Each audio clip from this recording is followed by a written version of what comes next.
Alright. Hello and welcome to Drinky Talky Thing number 125. Once again, we are dicking about with hardware, so this could be a brilliant success or a colossal failure. But I know which one I suspect. Yeah. But we'll find out. Well, this is all your fault. Yeah, I know. I said it should be more central, but I didn't say we had to sit on a sofa and talk to people. Well, you said it should be central, and the only place I could make the camera central would be on the sofa. I'll be honest, the place I get my ideas from is Big Bang Theory. This is pretty much fun with flags, but but the gaming equivalent. Oh no, we're not. So far today, you've compared this recording process I like to to think fun I'm with Penny flags. in this situation. No, I've got the bigger breasts. Yeah, fair point. So we compared this to Fun with Flags, Big Bang Theory, and a casting couch. Yeah, I think so. It's actually more like casting couch than anything else. Look, just because it's leather does not mean... It's a black leather sofa. Yeah. That's enough. Anyway, moving on. Stories, games. Away from We've filth. got to introduce ourselves. Oh yeah, I'm Gao. He's Paddy. Yes. That's it. We've been playing and reviewing games for a while. Quite a while. All our lives. I'd like to say I've been reviewing them. I haven't for a long time now. Oh. But you need to get back to it. I've got a couple lines. I was out the loop, yeah. Yeah, send them back. I'll write something witty and you can have it on there. Witty. Okay, I'll write something legible. Yeah. And you can have it for the side. But we've got our list of stories and from the week's gaming news, and we'll start with the fact that there's more details coming on Far Cry 4 soon. That's not really a story, is it? No. But what's that saying? Christmas is coming soon. Oh. But I think there's good news about that, because Far Cry 3 has shown something new. The Blood Dragon add-on. It was a separate entity That was it. as well, wasn't it? Literally, that's something I see as interesting for the future and good in the next generation. That studios will make these massive games, and then in order to recoup the profits, spin off smaller variations of it. So, not only that, but you capture new gamers. Yep. Who then want to go back in and play the original. Yeah, which they can probably get second-hand cheap. There's an interesting aspect for the next generation that really could happen. That's another one I still need to play. Yeah. Same here. We played at launch, didn't we? Yeah. Which was interesting. This might be new to someone, but if anyone's ever sat in front of a massive projector screen, I mean, it was huge, wasn't it? Yeah, it was the size of your wall. It was fucking massive. And you sat at a decent distance in a leather sofa in a dimly lit room, drinking whilst trying to play a game for the first time with crowds of people around you. Suddenly you forget what every button on that controller does. Your skills at flying a hang glider go out the window. Your car will hit every tree. Everything will go wrong. Well, to be fair, I did try and crash quite a lot. I tried to make the hand glider do a loop-de-loop. I was pretty much sat like, let's watch the professionals, guys, smash. Yeah, but at least you did it in front of a crowd of randoms. I did that at a game studio. Oh, nice. Do you remember Beatnik Games? Yeah. The hack and slash robot. The hack and slash robot thing. We'd played the beta, we went down to interview them at their studio, and they'd just put a new build, and the guy said, "Right, we'll show you the new build. Do you want to play the tutorial? You'll need to play the... Do you want to play the tutorial to get up to speed with the game?" And I went, "Nah, I've played this game before." And the game had drastically changed. So basically, my friend, I'll be fine. I'm awesome, me. I got your ass handed to you. I lost to the lowest level of AI. Nice. Yeah, it's always nice. My best one today is I played Assassin's Creed originally on PC. Mm-hmm. When the second one came out, I went to Eurogamer. Yeah. And I sat down, cocky as anything. Oh, this looks like good fun. Obviously now I've got a PlayStation pad. What does all of this do? I ran into things. At one point I was trying to jump off something and grab a ledge. Yeah. I just kept running and stepping over it. I couldn't get it. It wouldn't jump. There's people like, oh, we brought him along. Just sat there kind of red-faced. Please jump. I finally climbed up this building. There are times when the bravado does work. Which one was it that you went to review and won the TV? Section 8. That was a launch event on it for Section 8, which is a multiplayer FPS type affair. Loads of press gathered round playing. I kind of sat down, played a few rounds, realised the easy way to make points, racked up a stupid score, went to the bar. That was it. The competition for the press was whoever had the highest score at the end of the night won a Sony Bravia TV.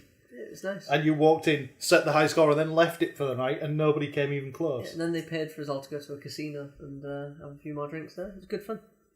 I just remember staggering through London hammered with my iPhone out, and then realising I'm staggering through London hammered with my iPhone out. It's kind of sudden realisation. I'm following maps onto where I need to be. And, when you kind of look up and think, where the hell am I? Dark alley. There's some woman stood on a corner with a tight skirt kind of looking at me to say, hey.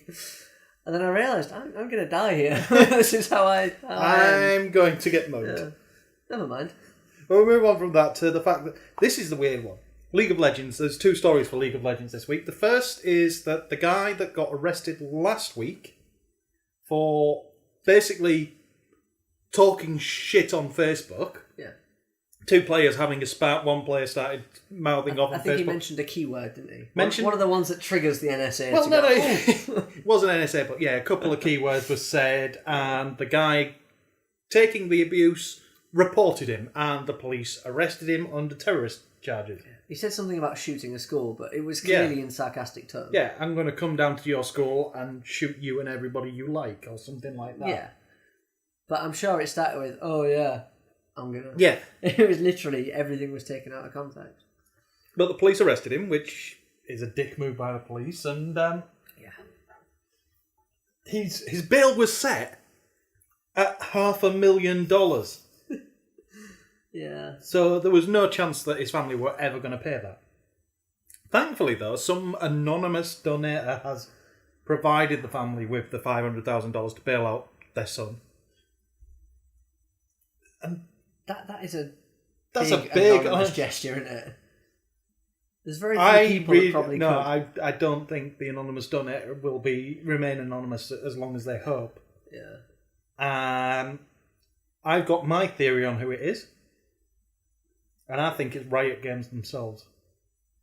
That would be pretty cool, actually. I hadn't realised. I know this is probably weird, but I hadn't realised how big League of Legends had got. League of Legends is fucking huge! It's massive, isn't it? They run their own leagues as well, don't they? So they're actually kind of double dipping, essentially. Yeah. They get everything. And that came from nowhere. No. Yeah, that came out of nowhere. They created a genre. Yeah. Well, they didn't create a genre. They renamed a genre in order to not be called Dota Clone. Yeah. But honestly... But then look at where that genre's gone. Yeah. The fact that we've now got random MMOs reclassifying themselves as MOBAs rather than MMOs. Yeah. Particularly something as odd as an MMORTS. We'll get to that one. We'll get to that one in a bit. But the fact that some of the live streams for League of Legends... They get millions of viewers, don't they? Can rack up the millions of... 12 million viewers. They can have more viewers for a live stream of a game than the biggest MMO out there, World of Warcraft, has playing the game. You know what annoys me about all of this? Right, that we don't really have an FPS league. I know we have esports leagues and there are... And MLG is heavily focused around FPS, but... Yeah. Nothing has come up like this. Like League of Legends is individual game. Yeah. Call of Duty is the only thing that kind of comes close to being successful on the same level, but because it's Activision and because of the way it is, well, I suppose it's that's never going to spawn a league. But that's it. They own MLG now. Do they? Yeah. Shit. They bought out. Because what we need a Call of Duty that just keeps going. Yeah. Stop releasing new ones and just because the FPS genre gets refreshed every year. Yeah, and it kills the community. But that's why RTS is. That's why. That's why fighters and the mobbers excel in these areas because the games don't have to be re-released. They are, but they don't have to be re-released. You can add new characters to it, which completely change the state of play. Funny enough, there's nothing to stop a shooter doing this. EA could have dominated this market with Battlefield, but they didn't. They carried on the traditional route, and nobody seems to be learning from the other genres. No, that's the ridiculous thing. Especially when you got games like Crossfire out there, which tried to do it but didn't have the fundamental gameplay. It's kind of close. Yeah. But it's just not enough. Counter-Strike's the only one that's really... Yeah, Counter-Strike, that was big. Yeah. In its day, it was big. And even then it continued professionally. Yeah. Still going professionally. But that's because it's got longevity. It's never died and started every single year. But that's it. League of Legends, whenever things start getting a bit stale, they had some more characters to the roster. At which point, all of the pros have to take into account these new character styles, new play styles, or they're going to get their asses handed to them by the players that have realised that this new character over here is the counter to this character that's dominating the game. Yeah, honestly, any kind of strategy involved. Yeah, and I'm screwed. Yeah. You've seen me play StarCraft. It's embarrassing. It is. StarCraft, again, another one. RTS, they don't release all that often. StarCraft 1 was 10, 12 years old before StarCraft 2 came about. StarCraft 2, Wings of Liberty. 2, 3... Well, how many years was it? I can't remember. 3, 4, but... Looking at 3-4 years. Yeah. And even now, all they've done is add new units into the multiplayer for the Heart of the Swarm. If it ain't broke, don't fix it. And they have massive leagues. There's entire generations of gamers out there. Yeah, but I'm not good at any of them. I know. Why can't we have one shooter game that's going to be a constant that I can get good at again? Why can't Red Alert be the one? Why couldn't Red Alert 2, yeah? Red Alert 2. Yeah. Yuri's Revenge, even. See, again, bit of Yuri's. Even that, I know this sounds daft, but when Red Alert 2 came out, I used to play it online over a 56k connection to my mate across down the road. Yeah. That's the bad thing. And that was kind of like, to me, that was the dawn of competitive play for me. That was. And it was great, but it just never took off until suddenly StarCraft, and I was already out the loop by that point. So, shooters. I need shooters so I can earn money. I can earn money in shooters. I'm good at them.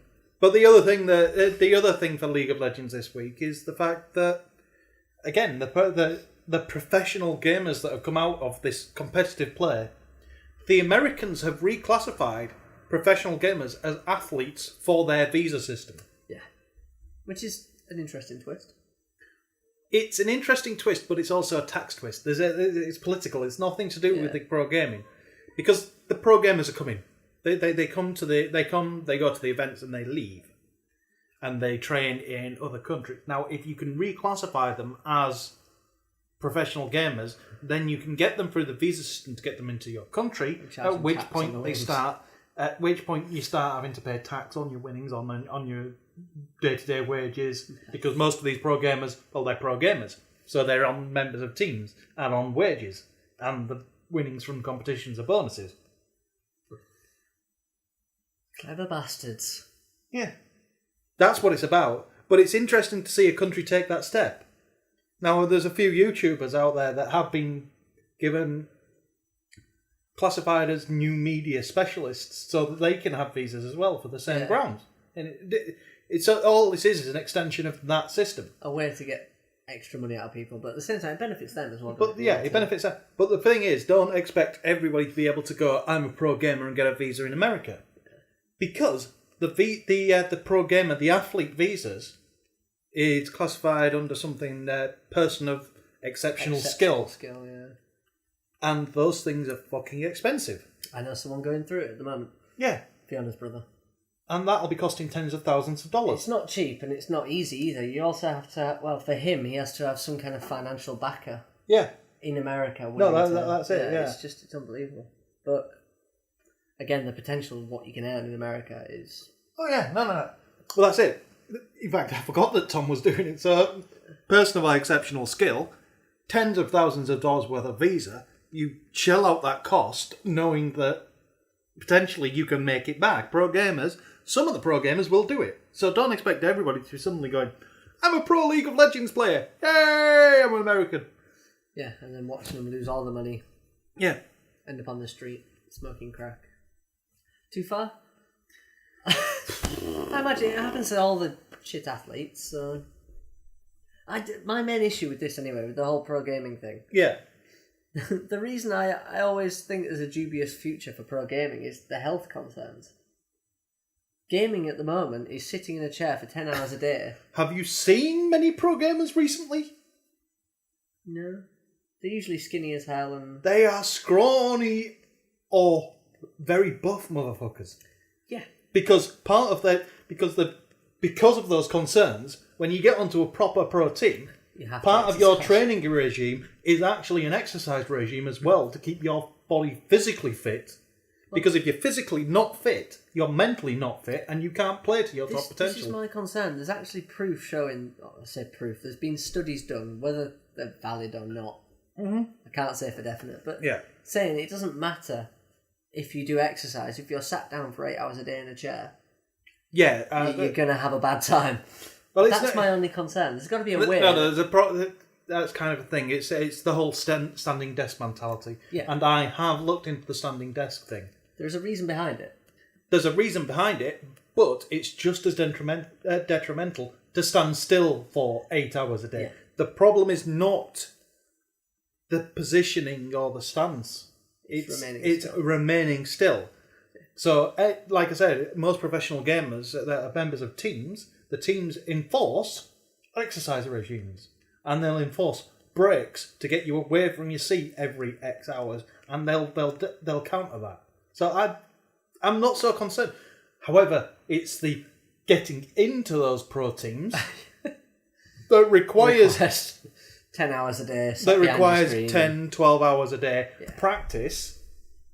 That's where it goes wrong, because then you're not being forced to take the exercise. Then you're not being forced to get off your ass. So all the up-and-coming potential pro gamers, there is a problem with. I do wonder as well. I know this sounds really kind of... Pro gamers will probably hate me if they even hear this, but I wonder if to be a pro gamer there is an innate talent, or it is time and effort. Time and effort. You really think? Yeah. There are very few things full stop that I would classify as requiring an innate talent. The only reason I say this is, for example, when me and my brother play games, when we were kids, we always played the same games. We always put in the same amount of effort, same amount of time, but 9 times out of 10 I beat him. Yeah, I think there is something. There must be something, or you learn quicker patterns or something. Yeah, you might learn patterns quicker than your brother, or you may just have faster twitch reactions than your brother. There is a slight physical aspect, but practice can overcome physical limitations. Well, especially with games with strategy and tactics, you can counter anything that requires the moment 1 ounce of strategy goes in there. Physical reaction time goes out the window. I'm just thinking, as soon as you mentioned strategy, I just went to Counter-Strike, and the recent one where somebody threw a gun around the corner, somebody panicked and thought it was a grenade. Yeah. Looked the other way and just walked around and killed him. That was brilliant. That's the kind of shit that you... It's the kind of shit that pro gamers can do, that anybody can do. Yeah. Do something that no fucker is expecting, and they don't know how to handle it. Yeah. Particularly... You see a black flash go by, you think, grenade! It wasn't, it was a gun. If you walk into a pro tournament and just randomly do something that no fucker was expecting, then you're likely to win. I do remember one time playing, back when I used to work for PC World, which I'm ashamed to say, but they held a Call of Duty tournament. Yeah. And me and a couple of guys from the store entered, and in one of the rounds, I think I killed every single member of the other team. Because my team went that way, their team went to meet them, and I just went the other way. I just walked around mowing down people. I was like, no, this isn't right. I used to win Half-Life matches. Yeah, fair point. You used to fire the toilet at them, didn't you? Well, no, we did have a couple of maps. We had a lot of interesting maps. We had one where there was one saw blade in the entire map, and the only thing you had was gravity guns. So it was a massive game of catch. Throw it back and forth. And we had the same. We had another map where the only thing was a toilet in the entire map. But I got very, very good with the rocket launcher. I think we've been through it, isn't it? You used to kind of write your name before signing it onto someone's head. Basically, I could sign the sky and then take them out. I don't know why I got so good with it. I don't know why we ever stopped playing. We'll blame Call of Duty. Anyway, we've got more news. Well, we'll stick on with... This is less on track than usual, isn't it? I know. We'll stick with the League of Legends thing and go on to the fact that MOBAs. MOBA is a genre that is kind of just there to say we are not Dota clones. Yeah. Despite the fact that we are Dota clones. Yeah, it's kind of like... I like to think of like League of Legends and any subsequent thing. It's kind of like what World of Warcraft did for MMOs. Yeah. We had MMOs before Warcraft, they just made it popular. Yeah, well, Dota made that kind of gameplay popular and got to that point where it just was. League of Legends just took it. League of Legends. Well, League of Legends was the original team that created Dota All-Stars. Right. Oh, this was the awkward thing with Steam, wasn't it? Yeah, Ended up basically, most of the team went to Riot, and the one or two members went to Steam and created Dota. Dota 2, even. Right. And then there was the entire copyright franchise about the name, and then got bollocks all about that. But basically, the Riot guys went the right way about it. Didn't try and take the name. They started fresh and just said, "Look, we made the last one. We made Dota. We know the limitations, and we're going to take the limitations away and fix them. We're going to recreate Dota without the limitations," and that's what they did. But out of this has sprung an entire genre. And now everybody and their fucking dog is making a MOBA.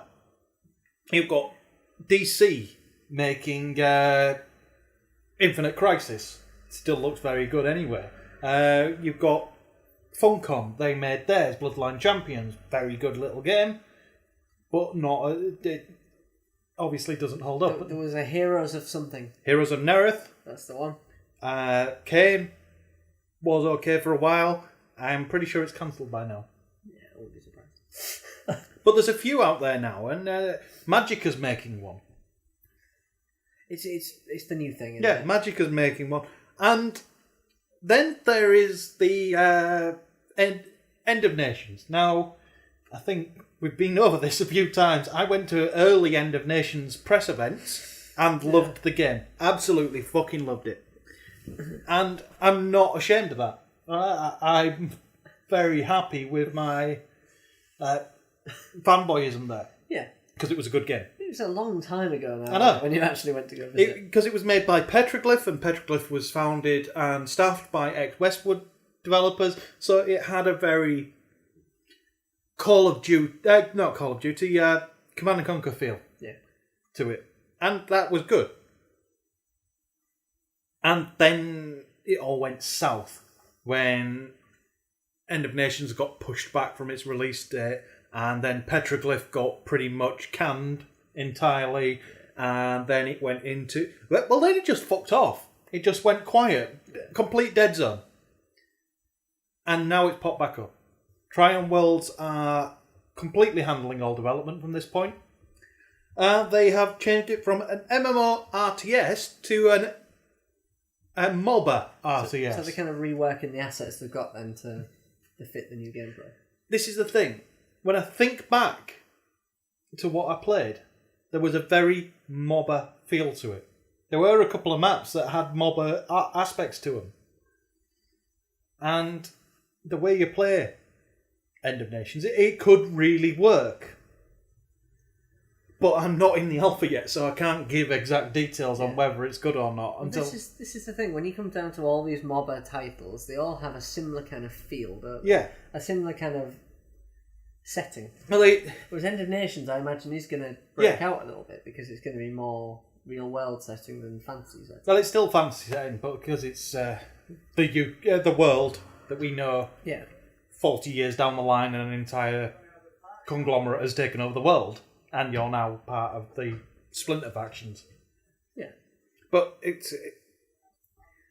when I think back to what I played, you were on a map and your two sides were one side of the map or the other, and the objective was to take over the other side's base. There was no base building involved. Yeah. You just handled your own little squad of troops. And thinking about it, then that is literally not much different to handling your champion in a normal MOBA. Only you're handling 4 aspects of the champion. I'm going to nod and smile at this point because champion, I assume, is your kind of lead. Your character. Yeah, right.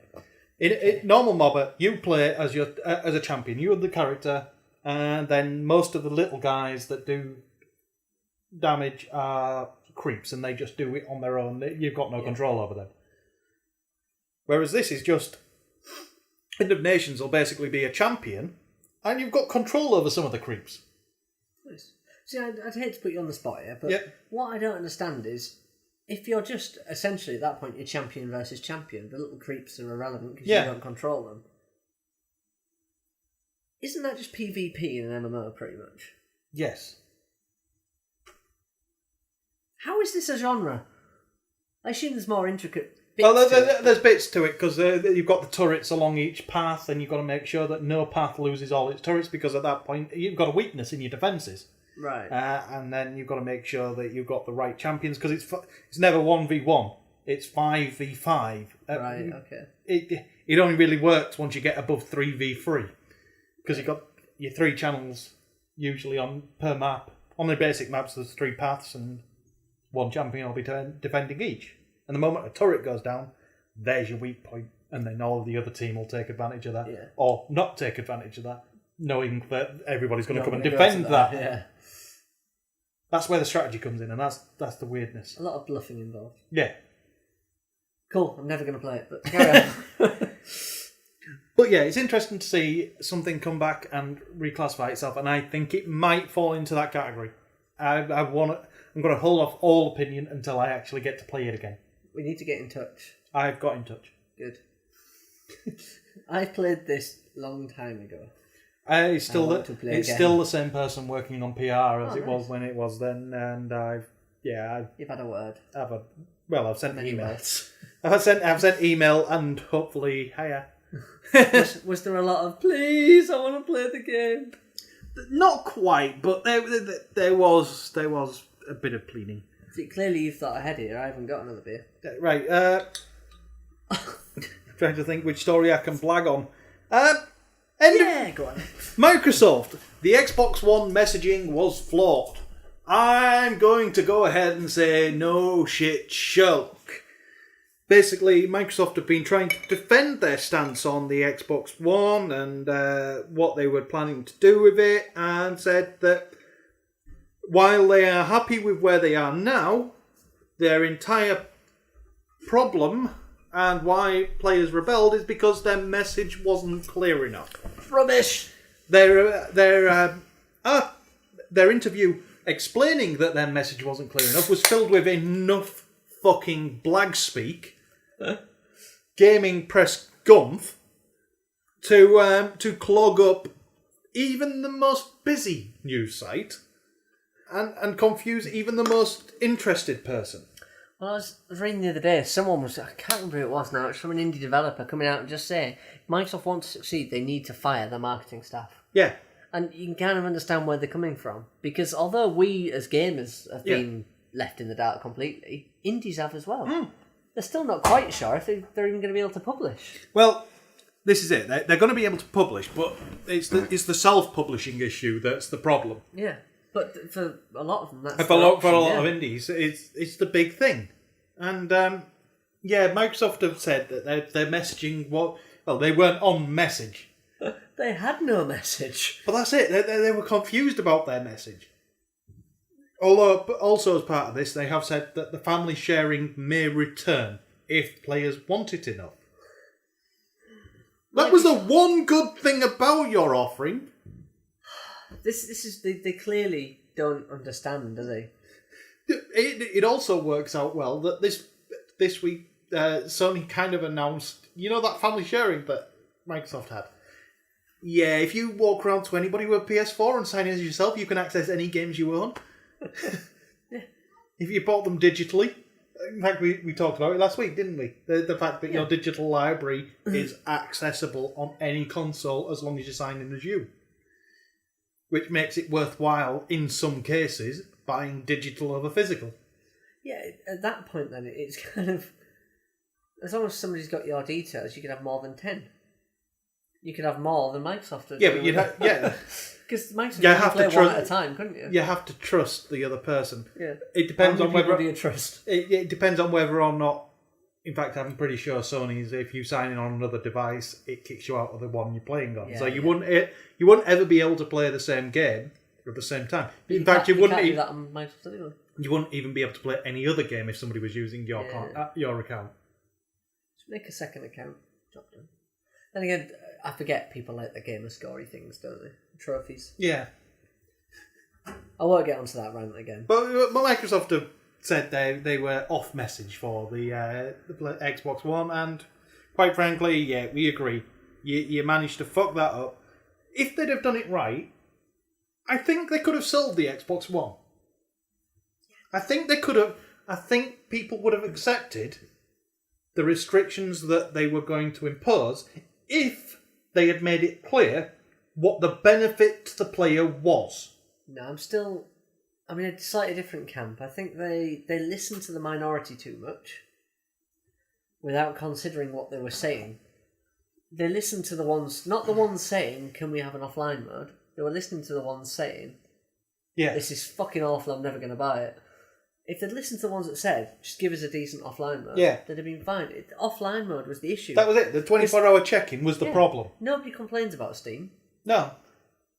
And I'm not saying Microsoft to have the same kind of recognition of Steam as Valve, but they could have got there. If they pushed all the benefits and said, if you don't sign in within 24 hours, other people can't play the game, or something like that. Yeah. If the original person doesn't sign in, they lose their access, or something, Well, around the thing family is, sharing. the way Steam works is to play offline, you need to have checked into Steam to get a full list of all the games you own. Yeah. And that's it. You never have to go on again. Unless you're playing local, and then you have to be up to date. But yeah, that's kind of common sense, isn't it? But that's it. It's weird. Microsoft. I don't think there was anything particularly wrong with what Microsoft was offering, apart from that 24-hour mandatory check-in. Yeah. I think the issue as well, they were unfortunately timed with the whole NSA scandal. Because Microsoft did give out data, and then suddenly they're putting a camera in your home that you can't turn off. You can see why people got a bit... This is the thing. There was another article about that this week, and that's Microsoft didn't hand over data. Oh.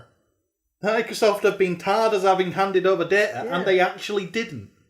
They weren't one of the groups that handed over data without question. That's some bad PR, isn't it? Yeah. But there you go. But around the whole NSA scandal, it made everyone antsy. And... No, I think it was all misworded, because there are benefits to going purely digital. There are benefits. It's going to happen eventually. Yeah, but Microsoft, they sold it on some of the benefits, but not all. There's too many downsides to counteract the upsides. Yeah. Like, they didn't offer cheaper pricing, which Steam do quite often. But that's it. That's again the point. The fact that they weren't willing to go all the way with it. If you're going to go all in on a digital future, go fucking... Don't do what they did and go part of the way. You go all in. You go, right, we're going digital only, and our games price as a result will drop to 20 quid a game. Fuck that, the Xbox One flies off the shelves. Yeah. This is it. There's the cost issue, and because people originally didn't want the Xbox because it's a high price and there's all these limitations. If it was the same price as the PlayStation, if Kinect wasn't a mandatory thing, if they had the offline mode, and if game prices dropped even by a tenner, that's it. You made... Well, it could be more expensive than the PlayStation at that point. You make your money back very quickly.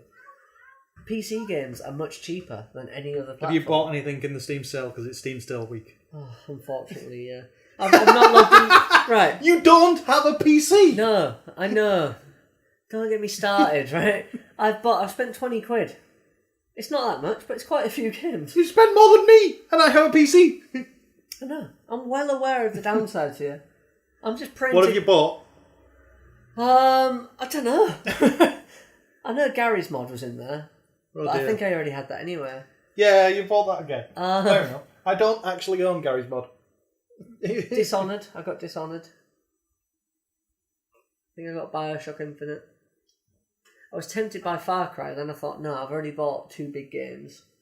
I won't play it in time. By the time I finish those... See, I've bought about 7 games, but they've all been indies, and So I've got a few all indies indies, all lowers, lower price games. So Torchlight 2, picked that up. I'm gonna go Civ 5. I picked up Civ 5 for a £5.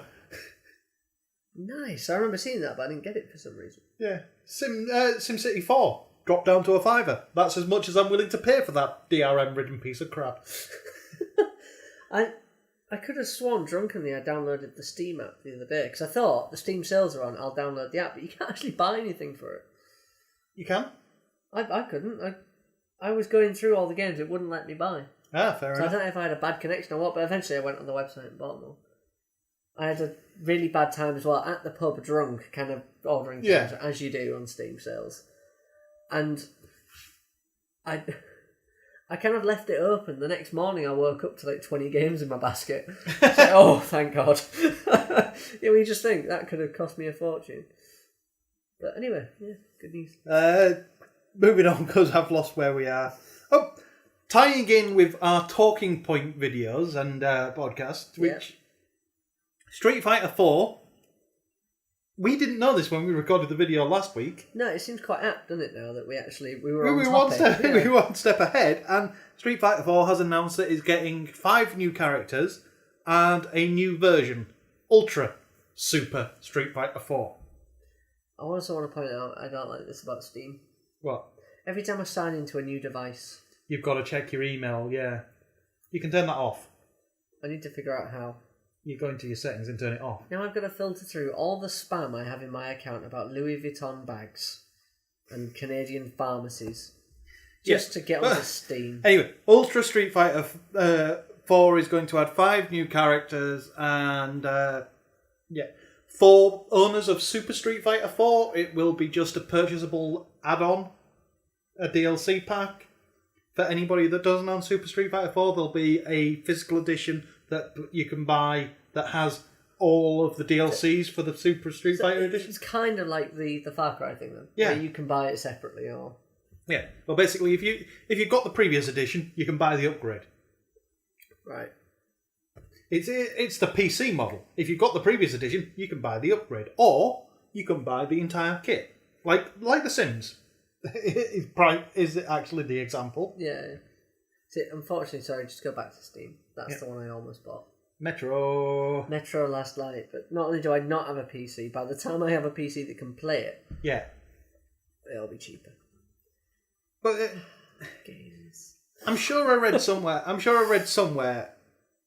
In fact, I think we reported on it. The fact that somebody at Capcom said, "Don't worry, there won't be any more editions of Street Fighter. We're done with editions of Street Fighter. We're not going to do." I'm pretty sure they said they were going to simplify it and keep it. We're not going to do what we did with Street Fighter 2 and make Super Street Fighter Ultra Tournament Edition 2 EX.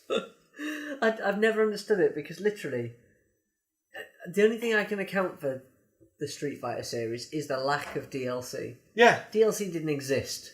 So they kept adding characters. Yeah. And they had to keep releasing a new game every time, and it got a bit out But they're of still hand. using that mentality. Capcom don't seem to have left that mentality, and they bring it. But then again, I suppose in this way they have. They've embraced the DLC side of it and say, "You Super Street Fighter players, here's your DLC. And everybody else, here's a combined edition." Yeah. Start playing it now. And 5 characters. This is it. 5 characters don't sound like a lot to add to a game, but on a game as complex as Street Fighter, the amount of effort. I love the fact that it's complex when you look at it from a coding point of view. When you look at it from a gameplay point of view, you think, God, this is the simplest game ever when you play it. Mashing your joystick and pressing buttons. The prime example here is a little Kickstarter campaign that happened earlier this year. Do you remember the Skullgirls? Yes. Kickstarter. Yeah. The Kickstarter was purely to add extra characters to the game. Characters, wasn't it, or something? Yeah, simple, 2 characters to the game, and they wanted $20,000.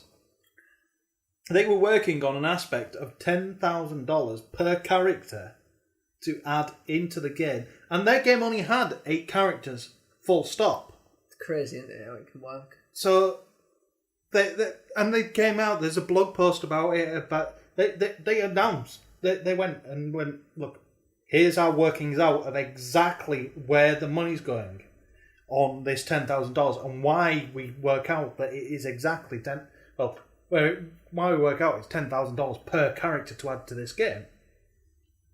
And it was intriguing to see the sound development, the coding. Sound and animation must be quite... The regression testing, the balance testing, the balance checking, and it's incredible to think.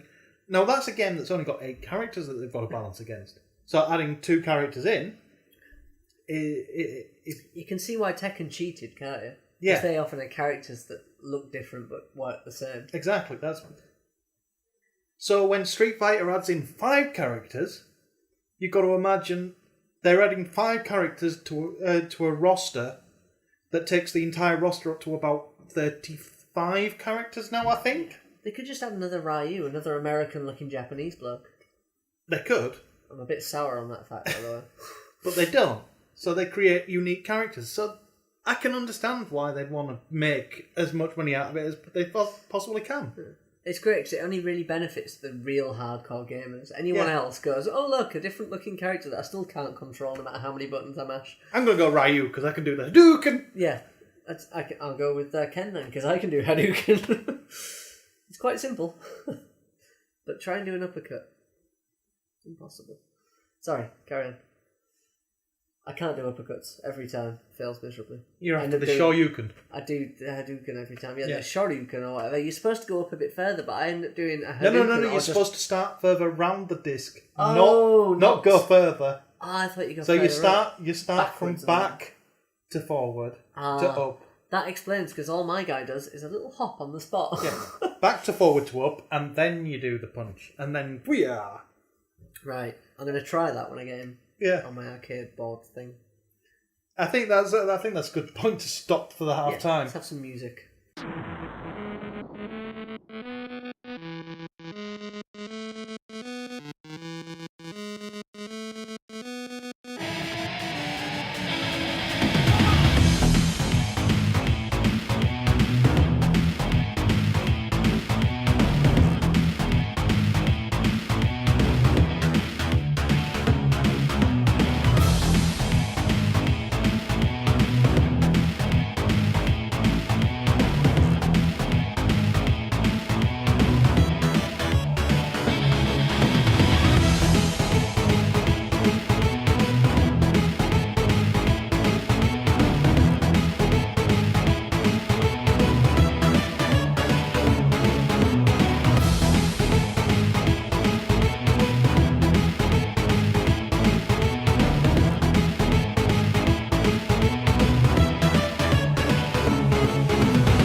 Okay, that song was Jumper by Waterflame. Yeah. Now, if that sounds even remotely familiar... Well done. Well For done. one.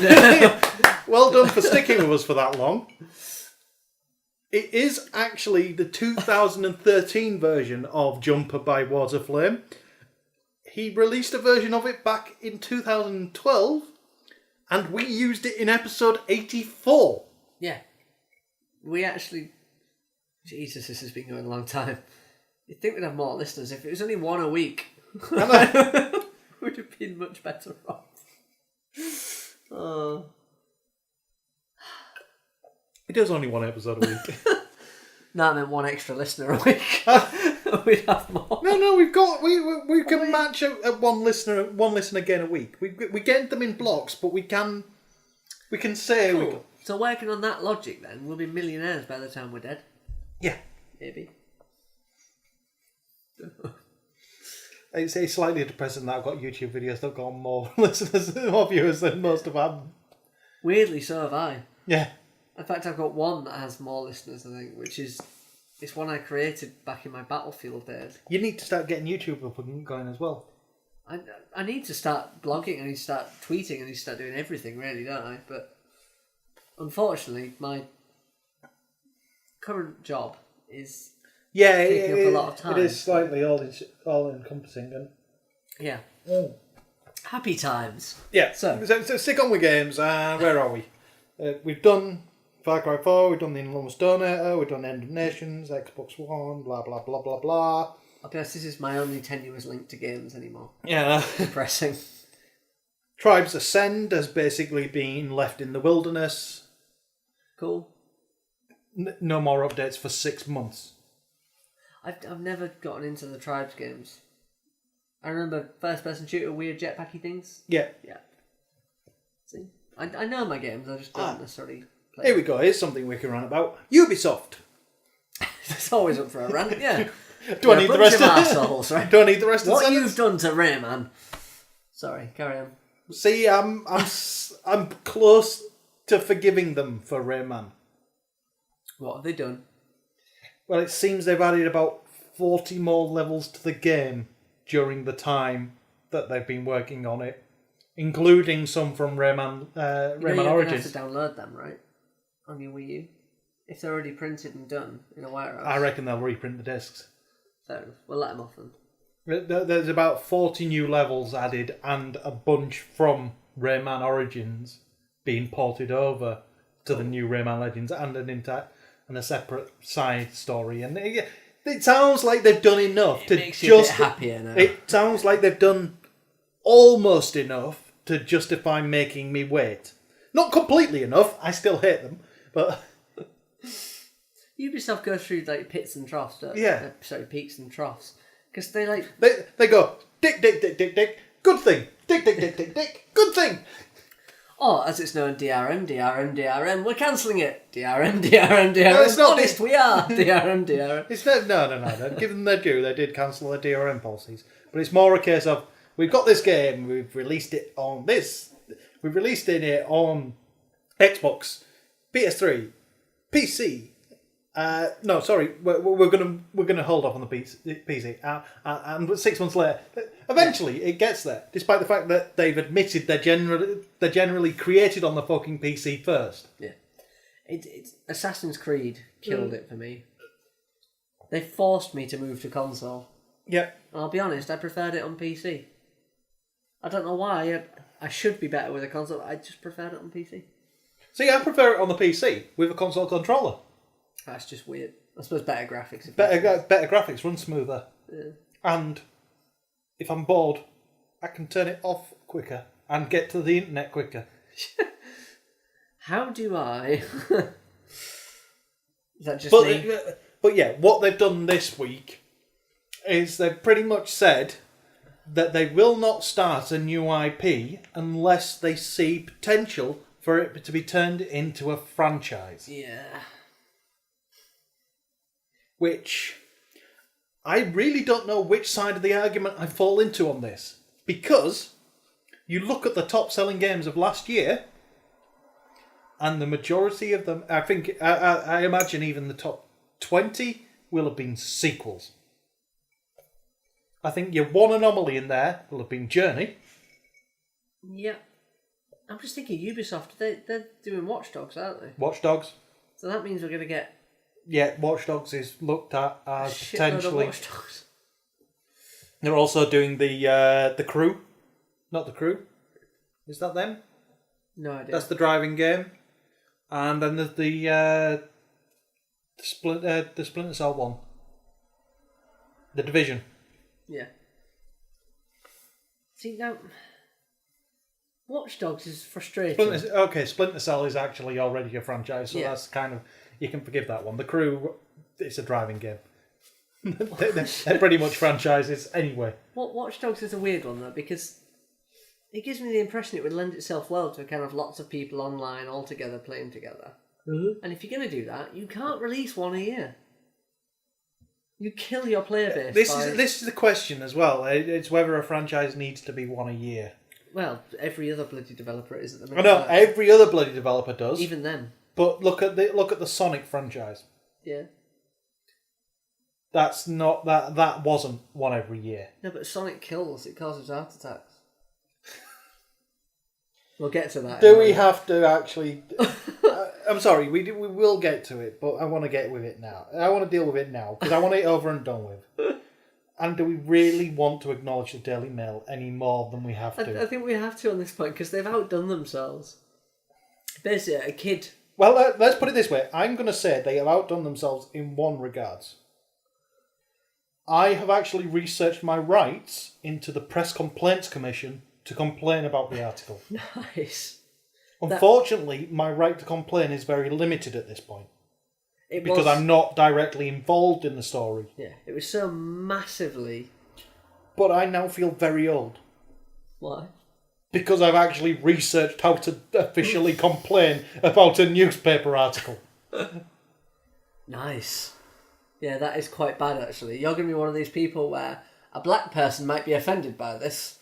No, That's the one that annoys me more than anything. No, it wasn't... No, I'm not that kind of complainer, but I was willing to complain about it. Basically, the article was... A kid with Asperger's got... Well, they get fixated. That's one of the quirks of their condition. They get fixated on things that they enjoy. And this kid enjoyed playing Sonic on the Xbox. Not 360, the original Xbox. And... Unfortunately, this child also had sudden... I can't remember. It was an undiagnosed heart condition. It's a heart condition. Heart arrhythmia. Yeah, they can cause heart attacks. And unfortunately, he was playing Sonic, got a bit overexcited, that triggered the condition, and he had the heart attack. And died. Which is obviously a terrible thing, and we're not belittling that at all. No. Because I made a bit of a faux pas on Twitter. I linked the article to you and just put, ha! Referencing the journalism. Yeah. Not the fact some poor child died. Yeah. But and, my God, it was the journalism is very bad. The fact that the title of the article was "Killed by a Video Game." Excitement triggered fatal heart attack of teenager who died while playing his Xbox. Yeah. At no point in there does it announce. In fact, no point in the here we go. The subtitles were Jake Gallagher, 16, collapsed while playing his favourite video game, revived by paramedics but died after spending 2 days on life support, teenager found to have sudden arithmetic death syndrome. Nice. Any medical condition that has the word death in it is obviously not good. Yeah. His mother calling for mandatory heart screenings for young people. Now, that fourth line is what the entire article should have been about. Yeah. But no. The kid's mother was calling for heart screenings for children at risk of this condition. So all children with Asperger's or anybody on the autistic scale, they get fixated on things. And when they get fixated on things, they get very excited by them. And that's the kind of thing that can trigger these kind of heart conditions. So her call that kids on those scales should be screened for things like this is a very valid claim. I agree with her, and it should be done. Because there are conditions. He was 16. The standard for default screening for this, I researched it, is 20. Bit worrying, really, isn't it, at that point? So there was a 4-year gap before he would have been screened anyway. Yeah. But either way, they reported it as basically Xbox killed my baby. Yeah. even the point where they made this sentence: Jake, who had Asperger's symptoms, had not had a heart screening, which was not made compulsory by the government. Basically, the entire wording of that sentence is designed to twist you away from the fact that the kid was easily fixated by things, to make you angry about the fact that the government hadn't mandated screening, despite the fact that screening for this particular condition is fucking expensive. And if they had to do it for every kid...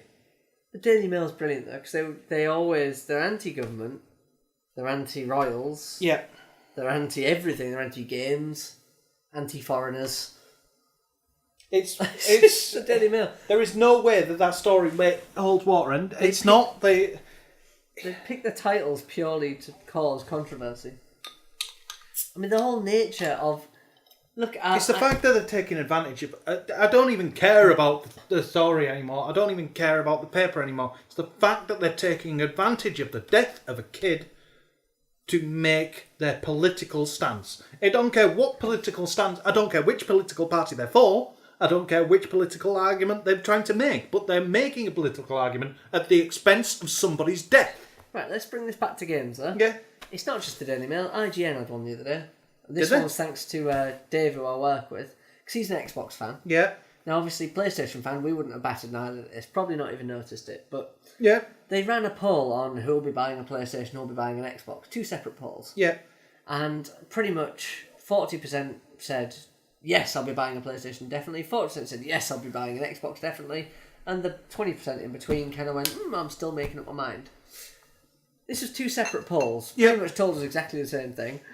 They ran an article, why everyone's buying the PlayStation 4 and why people aren't buying the Xbox. Well, that's, biased journalism is one of the worst problems of journalism. He found out one of the guys he's friends with, he had no idea at the time apparently, he's either works for, is one of the very high up within the company that owns IGN. Yeah.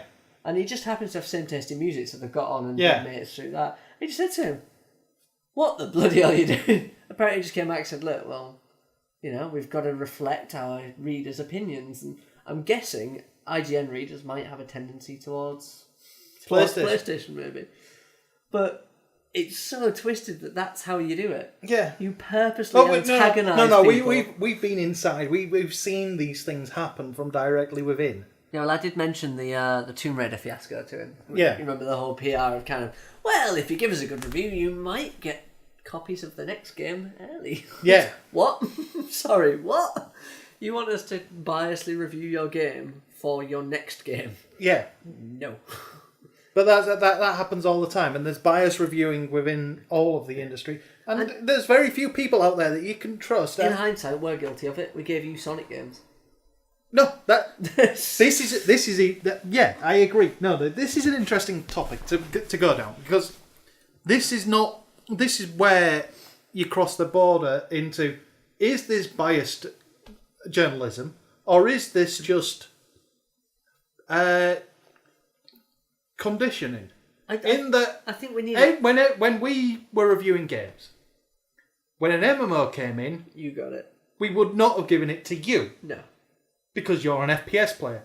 It's getting the games reviewed by the type of person that would play it. Is that biased reviewing? At the same time, I think every review needs an opposite. I think a review should be published, a detailed MMO person's review, what you think of the game, followed by a layman's review. Likewise, an FPS game. Yeah. Proper FPS review, followed by a layman's review. I just shot the general in the face. It's not a layman's review, in case you're wondering. But it should be. I am a layman, and I just shot the general in the face. Because the problem is, as PlayStation Plus has proved, you don't step outside your comfort zone. No. If I had a review from an MMO player that said MMO, for all this detail, I would read that and think, I am never going to play an MMO. Yeah. Because I just literally, all that detail, and I would just think, what is DPS? I would be confused. Whereas if I had a layman put, bit tricky to get into, but once you get into it, blah, blah, you can do this, you can do that, you can do that. That would appeal to me. That little, if it was an A-side, a snippet on a review, that would be useful to me. And I think you need that kind of balance, because someone that plays a genre is never going to be objective. They're not going to look at it as a game, they're going to look at it as an MMO. That's it. Is it biased or is it lacking objectivity? Because biased is one thing. Yeah, that's purposely. Trying to steer the score. Yeah. But by putting somebody who knows the genre on a review, that's different. Yeah. Because they've got masses of context to put it into. Whereas, me reviewing a shooter and I've got the general. With this gun, I can get in between the eyes. With this gun, I'm taking off his eyebrow. Yeah, it means nothing to you, does it? It's literally kind of... I enjoyed shooting the general in the face. It was fun, but at the end of the day, there's no real depth to it. And to be honest, that's shooters. There isn't really a depth to them, but I can understand where you're coming from. Which story were you originally on? I have no idea. We've gone off track. I think it's the alcohol. Oculus Rift. Yes. Yes. I like this one. Right, this is an interesting story. It's the Oculus Rift, and I got the name right. Twice. And before we started, you got it right as well. Just want to point out, he's getting better. Yeah. But their creators have said that they acknowledge that while they're happy that they've got it down as low as $300 for this kit, they acknowledge that this is still too pricey. Well, the weird thing that gets me is $300. Now, if they translate this properly, we're looking, what, 200 quid, maybe a little bit more? It's not unreasonable, because what you're getting is like a 50-inch odd screen. Yeah. Two of them. Even if you're only using it for a screen, that's still good. If you could use that for general web browsing and everything. Yeah. You wouldn't ever need a screen. Exactly. I quite like that idea. You could go to your PC, just put your headset on, and away you go. All you'd have is a keyboard and a mouse. It would be brilliant. What they've said is they acknowledge that $300 is still a bit pricey. They want to keep that as just the developer kit price. And what they're aiming for is eventually for the Oculus kit to come out for free. Now, this is a quirk on wording. Yeah. It's not free entirely. What they're aiming for is for the kit to come out bundled with something else. You know how I see this going eventually? Mobile phone subscriptions. Yeah. Yeah, I'm not saying you're going to buy a mobile and get an Oculus, but similar kind of, you sign up to a subscription for a game. Yeah. And you might get an Oculus Rift tacked on, as long as you're paying your subscription. Well, no. Where I see it, they're trying to find partners for... Basically, they're trying to find partners to foot the cost of the equipment to pass on to the user.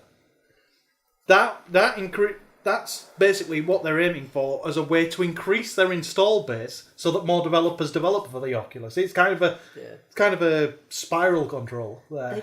They could do themselves a massive favour.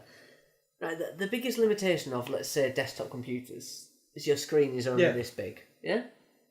When you've got a headset with tracking in, your screen is pretty much infinite. Potentially you've got an infinite, or at least a 360 screen. Yeah. I realise 360 isn't viable, but there's nothing to stop you having this huge array. I mean, that would be just incredible. But what they're looking at is partners to try and offset the cost of the actual kit for the user. Yeah. And if they find one that could actually... I wouldn't even mind. Say they re-released the Orange Box for the next generation. A re-release of the Orange Box for the Oculus. And the Orange Box... and it was £100. Yeah. I'd fucking buy it. I'm pretty sure everybody I know would buy it at £100 to get the Oculus version of... And at that point, I've got an Oculus. So I'm buying games that have got Oculus support. So the other developers can chip into Valve to offset some of the cost.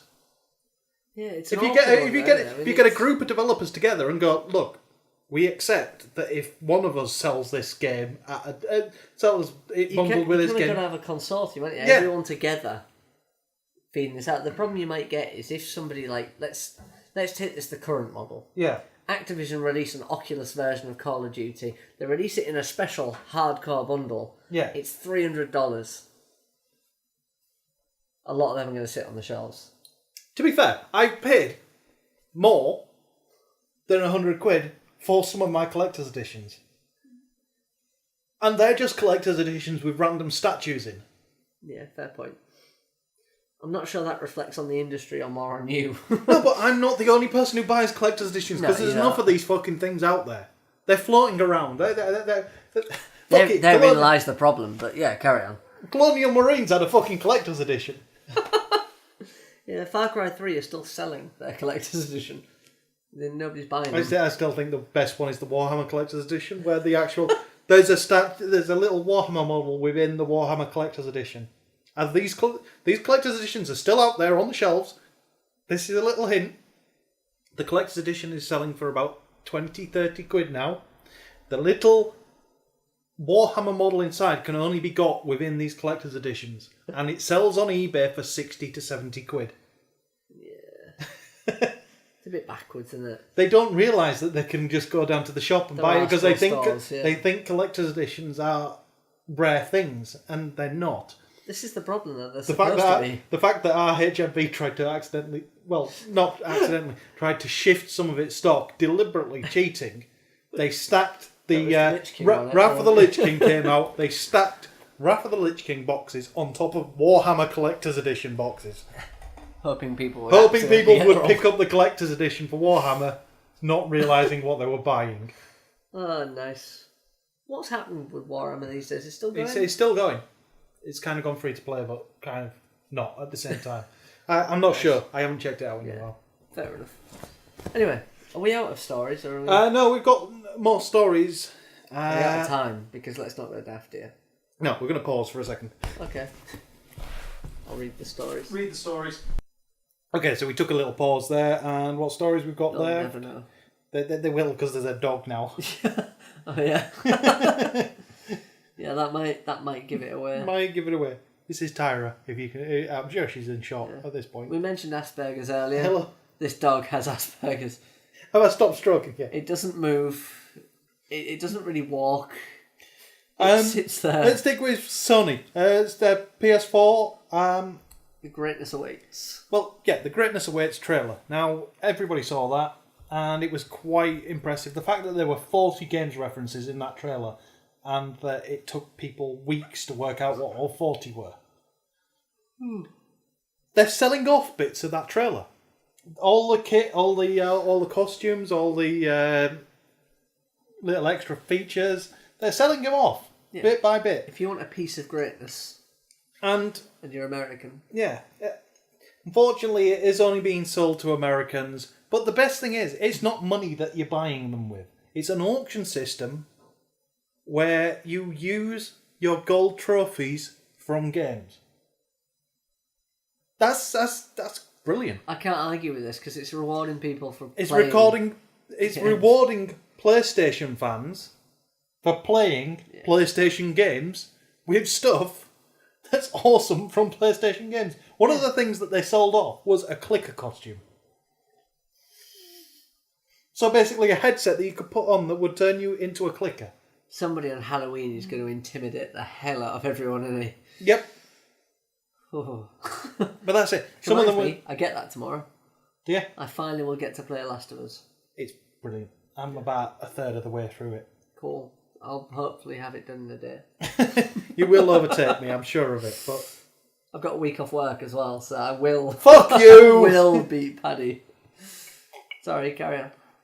But that's awesome. It's at Comic-Con as well, isn't it? It's also PlayStation 4 is playable. It's also playable at Comic-Con this weekend, and there's a lot of people going to have their reviews. But another thing is that they're going to have... Now, people were complaining that the headset that was coming with the PS4 looked a bit shit. But at least they give you one. And it was wired. Yeah. This was yes, dog, I'm still here. Special dog. Basically, they're still allowing Bluetooth headsets by the looks of it. Yeah, basically, any headset that worked with a PS3 will work with the PS4, is basically what they've said. So, Bluetooth. Yeah. Simple. All those people that come in from driving their BMWs, having conversations really loudly in their cars. The other thing is, this is a story that I kind of wanted to pass over, and I don't remember putting the link in there, but Sony wanted to do a Nintendo. They wanted to include a vitality sensor type thing. They tested a controller that could detect the sweat levels of your hands Nice. to see how stressed you were with the game. Oh god, I would be terrible. I sweat when I'm playing a normal game. Yeah, the amount of times I've played like Gran Turismo, and if you're having a relaxing few laps, I end up sweating on the controller regardless. My hands just sweat holding a controller because they're clenched up. And that wouldn't work. It's probably why they scrapped the idea from the PS4. Nintendo scrapped it as well now. Yeah, Nintendo scrapped the vitality sensor. I think we spoke about that last week. Yeah, it's not up to what they wanted. Clearly, there's no way that they can get an accurate reading because everybody's fucking different. Yeah, funny though, isn't it? I remember I used to go to the gym and used to have... I used to go to the gym one day. You went to the gym once for 10 minutes? No, I had a regular membership. I used to go every morning and then nothing happened, so I stopped going. But they had little metal pads on the cross trainers so they could detect your heart rate. Yep, my exercise bike has them as well. Yeah, my unfortunate thing is either they can't read me or my heart rate goes through the roof, but I used to get a warning flag come up constantly because my heart rate just shoots up when I do it. Yeah. I'm starting to think maybe my heart rate is just a bit higher than the norm when I'm exercising. That thing can't detect me at all. Oh. Apparently I have zero heartbeat. So we've got two extremes here. I fall apart when I get onto a machine. My heart rate goes through the roof and the machine tells me I'm having cardiac arrest. Yeah. And yours tells you you're already dead. Yeah, so, you are dead. Yeah. Good.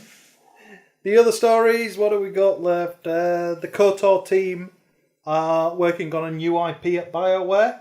Nice. Which, that could be good. That could be good news. Pipeline. We forgot Pipeline. Valve's Pipeline. Valve's new thing. And it's basically partnering with colleges and schools to try and give people who want to get into the games industry a way into the games industry. And that's nice of them, really, because... Yeah.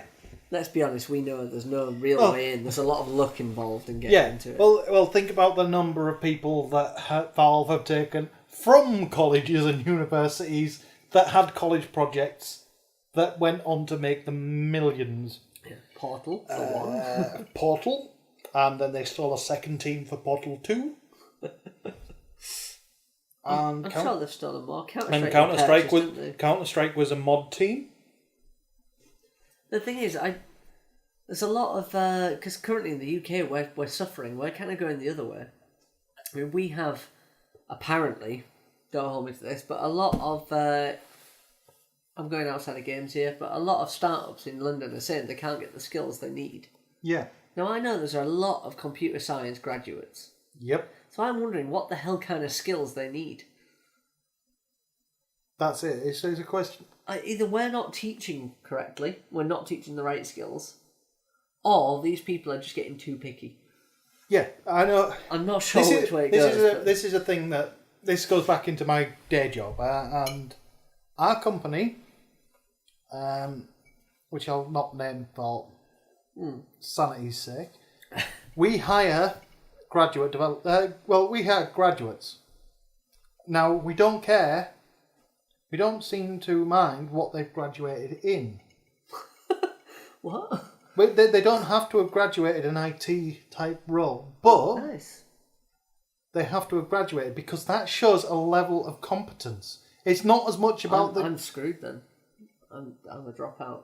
No, we do hire non-graduates, but as long as they've shown the skills. But cool. We will take graduates because to graduate takes effort, it takes dedication, Yeah, it takes... You've got to have a bit of something about you.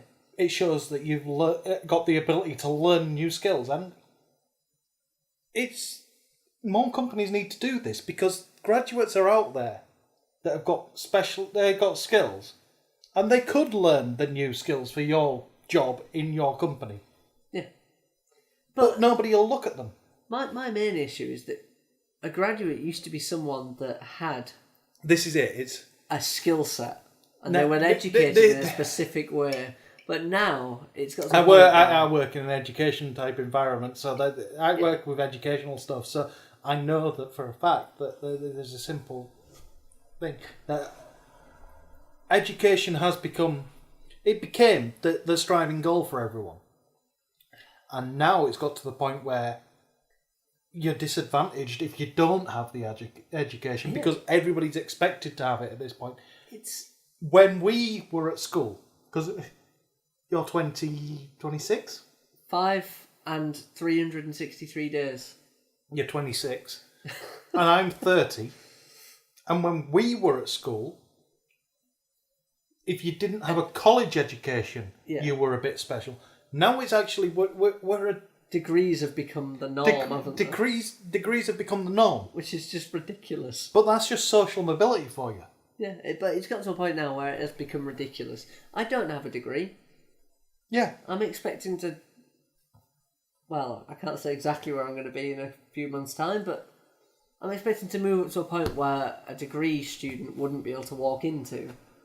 But that's it. You balance out the lack of a degree with industry experience. I put it down to effort. I literally have to have a state of mind. Everybody, you can bypass the degree level qualification. I know people that have never done a day's...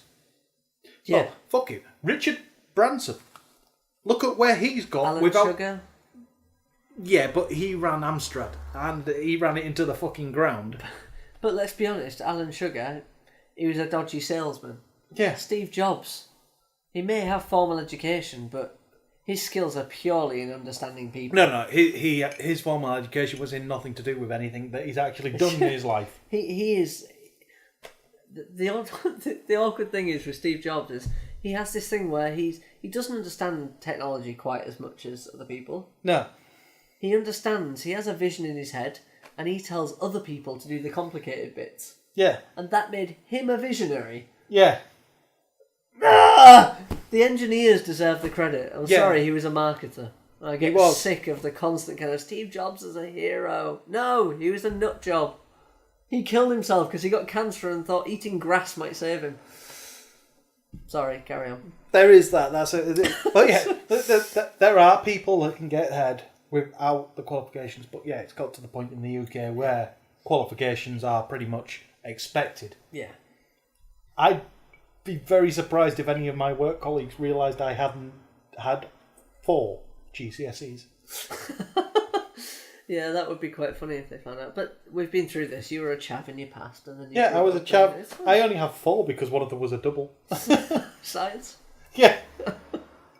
Nice. I'm probably one of the few people in this country that don't have an English GCSE. And yet still you speak it, so you're doing better than most. Yeah. Our last 2 stories. What have we got? We went off tangent there, didn't we? I don't know where we were going with that. That's going to make interesting viewing tomorrow. If he says. I've got to watch it all to actually Trevor, make let us know. GCSEs, by the way, are a qualification in the UK. It's kind of what you finished... Secondary school, yeah, well, our college, high school. Our college is their upper high school, isn't it? So 17 and 18 is college. Yeah, basically, whatever school you leave at 16... They don't in America. They don't? No, high school, they stay within... I want the American system then, because we should be staying in school till 18 minimum. We have primary, secondary, and college. They have junior school. They have junior, high school, upper high, university. College, university. They don't have college. Did they not? No, they literally college to them is university. This is the confusing thing.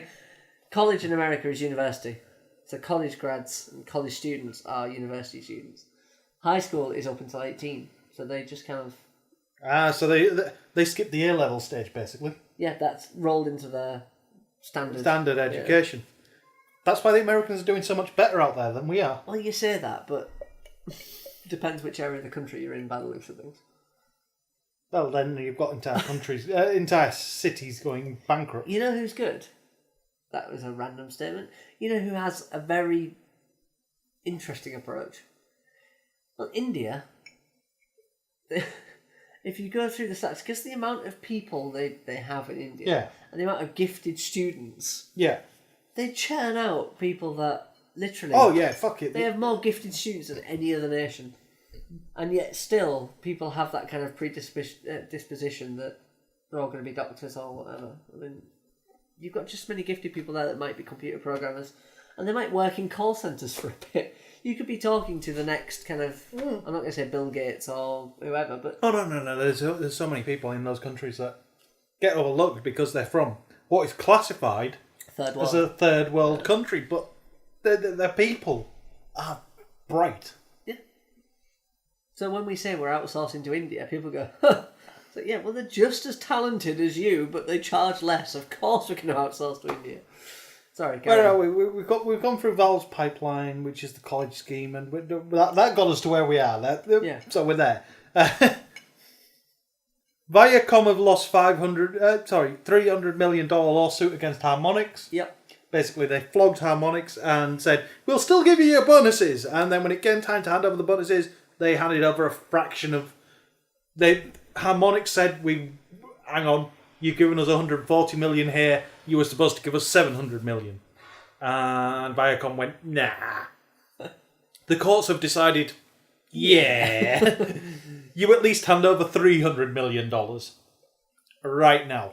That's a nice windfall, isn't it? Yeah. If you want to appeal this, go to the Supreme Court. By the way, the Supreme Court hears 70 appeals every year of the 10,000 appeals processed every year.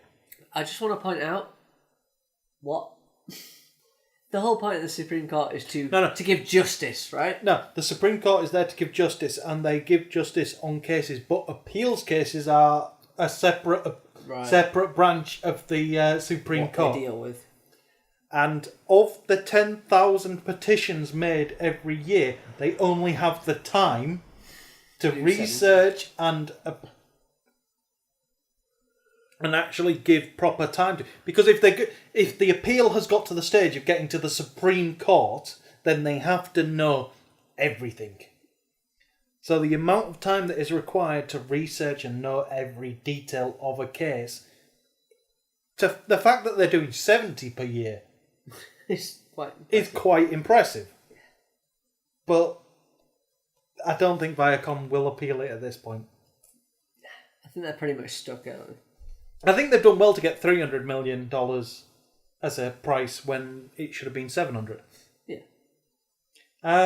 Last story is SimCity director and a few of the other members of Maxis have left EA. Wow. And what they have left to do is create their own Sim studio. That should be good, because let's be honest, when Maxis went to EA... Yeah, it kind of killed them. Yeah. They didn't have the same kind of freedom they had previously. And their games did show that. They kind of... Yeah. I won't say they went downhill, but you could see the EA influence. They showed repetition. This is one thing that SimCity didn't... Despite the fact that it was the same game, despite the fact that the Maxis games were the same game every time... You could see... progression. Yeah. You didn't see masses of repetition in those games, despite the fact that they were saying similar things. Similar concepts, weren't they? Just executed slightly differently each time, so it made you feel like it was a new game. But when EA got hold, oh look, new wallpaper. What? Yeah. No, now you can go to a nightclub. Why? I'm not managing my Sims social life. Look, this random guy's walked down the street, he's knocked on the door, she's got a date. They're procreating, suddenly a baby. I'm happy. I don't want to go to a nightclub. I don't want to stand there. I've become addicted to Minecraft, and the one thing I really like is that breeding animals together is you give them both food, and then hearts appear above them, and then a baby appears. That's how it should be. Right, The Sims, you don't need to go to a nightclub to stand in a corner, socially awkward, and act out something that you probably do in real life anyway. You can do that in real life. Yeah. I used to go to clubs, stand in corners and stare at women and think, no, I might catch something. I don't want to do it in virtual life. I mean, it's just... Yeah. Usually if you've got me in a club, there's no chance I'm pulling by that point. I only remember 3 occasions of you in a club, and it involved so much alcohol that by the time you were there, you were dancing like a loon. Yeah. It was brilliant. Limbs flailing everywhere. I swear he has 8 arms and 6 legs sometimes. If you've got me in a club, by that point, there is not a chance I'm doing anything remotely related to a female. Hey, you're a girl. You should totally go out with that guy. Paddy, what are you doing? Fixing him up. All right. Actually, Paddy plays The Sims in real life. He goes and gets people and pushes them to get a kiss now. I remember that. There was a few occasions I did that. Do you remember It's Otto? usually with Dan and George, isn't it? No, Dan and George. Yeah. But But do you remember Otto? Mm. Do you remember Otto's brother coming over from the Netherlands? Yes. Do you remember me running around heaven and hell trying to get him? I wasn't there for that one, unfortunately. Were you not? No. Oh, that was epic, because I'd met Joe by that point, so I wasn't interested. So I was there, pulling all the moves, and basically went, yeah, I'm sorry, I can't, because I'm engaged, but yeah, these two over here. I used to make a tit of myself just because I realised that I wasn't there to try and pull, because when you go to a club, usually the type of people there, you're too hammered, they're too hammered, it's only going to end with shame and a loss of dignity. Well, it's literally going to be, it's a one-night thing. But you can have a laugh. I went round one night with, it was a geek night out, all dressed as geeks, and we had stickers that said, with the Facebook like symbol, and my name likes this. We started sticking them on random people. And I walked in and said, alright, slap, and walked off. Just people everywhere leaving I think this position, like the worst club and all. Like just people leaving with stickers all over them. It's the only club in Hull now. Yeah. But there's position, there's V-bar, there's spiders. Hell yeah. Spiders is never going anywhere. No. That's it. If anyone ever wants to try a proper, kind of an interesting night out, print off stickers with a Facebook like thumbs up. Put your name and likes this at the end, and just start sticking it on random people. You don't have to be on the pull, you just be out for a laugh. And the responses you get are brilliant, because people just don't expect you to start putting stickers on. And when they see them, because everyone kind of thinks, oh wow, that's really cool, it's Facebook, they kind of respond, and you end up stuck in conversations with people you don't want to talk to. But it makes for an interesting night. Right, so we've done the stories for this week, and that's it. Yeah. We've got the extra time stuff, and there's stuff that we can't show you because, well, this is audio or video, depending on which you're viewing. All this high-tech nonsense, and we still can't show you video, but... Well, we could, but it'd splice it in, and it'd make this video 3 hours long. Yeah, okay, what we got? The Project Guiana devs have returned to Kickstarter for their next game. Cool. It looks really good. It looks like... I've already backed it, because it looks like a Metal Slug for this generation. Nice. Right, that's me sold. Basically, you steampunk shooter, right, versus goblins in a 2D side-scrolling environment. That it's Metal Slug, steampunk, goblins, job done. I'm actually sold. Job done. $15 to get onto the tier that gets you with the actual game. I can justify that. There's an article from Massively, the Perfect 10 MMO commercials. They've done a top 10 Has of it the got Mr. MMO. T Warcraft, because that was brilliant. No, that's not actually included there because it's top 10 worst MMO commercials. Oh, Mr. T was good. So it's got the Guild Wars commercials. It's got the Ultima commercials. Some of these things I did not ever see because they must have been American-only commercials, but they are shocking. Video for 20 Things You Didn't Know About the PlayStation 4. We mentioned it last week that's the video that told me that we'll get a game every month as part of PlayStation Plus. Always a boon. What else we got? Video from Mike Bithell on the details of the... Project 2? No, it's not Project 2. It's just basically... That was wishful thinking. Yeah, I know, but Project 2, he did announce this week that it's got procedural generation in it. He's a fucker, isn't he? What he's saying there is there's going to be randomness in my game, which... Yeah. That is the most useless statement in the world. Things will change. No, Thanks, Mike. procedural generation of levels. Which means an infinitely replayable game. Randomness. That's annoying. Fuck it, give me Thomas. Give me Thomas with random generated maps. I'm happy. I don't mean procedural generation is annoying. I mean the fact he announced that is annoying. Because what he's saying is, what you can expect in my next game is unexpected. There's no way you can tell what's coming. But the video this week is him at Develop. Oh yeah, he gave a speech, didn't he? He gave a speech on... He was supposed to give a speech on Thomas, and he got up to the stage and went, yeah, I'm sick of giving speeches about Thomas, so I'm just going to give a speech about the indie scene in general. Nice. And it was a very good view. Trailer for Injustice Gods Among Us, because Martian Manhunter is being added as a playable character. They're also adding a Green Lantern skin that lets you play as the modern Green Lantern. Cool. I'm not sure that's a good thing. Is that Green Lantern the film Green Lantern? Or No, not Green Lantern. Comic. Yeah. They've been... Do people just forget the film? It's probably best. Anybody who's been involved with Green Lantern has basically disregarded the film as ever happening. Oh, good. There's a trailer from Final Fantasy XIV, which looks good. It shows off the different armor sets you'll get in the game. Mario Warfare 3 Episode 3 has happened. Now, if you remember a few weeks, in fact it was probably about a month back, Mario Warfare Episode 1, where there was the real life Mario trailer. Was this the one where Mario kept taking mushrooms? Or is this a different one? No, the first episode was completely revolving Toad getting Princess Peach out of the castle, and there was machine guns on that. Yeah. That series has continued. Oh, nice. And it's got up to episode 3.